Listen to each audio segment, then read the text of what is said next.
किया ना, बिल्कुल मैं 1 इंच का ना क्राउच का सिर्फ निशान लगाना है मैंने, ये देखें, ठीक है, ये लग गया। अब नीचे वाली साइड पे हमने इसको बिल्कुल हल्का सा ऐसे, कोई ज़्यादा इसकी ना कटिंग नहीं है, सिर्फ इसको हल्का सा तिरछा करने के लिए। और यहाँ से इसको या 12 इंच का रख लें, 11 इंच का रख लें, या बच्ची के साइज़ के हिसाब से रख सकती हैं।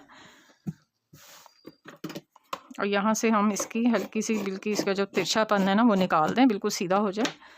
तो ये इस ट्राउज़र की जो है वो कटिंग है। अब हमने इसको ना प्लेट्स को सेट करना है। इसको इस तरह करें, अब प्लेट्स को इस तरह से सेंटर में लेके आना है, ऐसे। इसको भी इस तरह से इसका सेंटर बनाना है, ठीक है, ये देखें।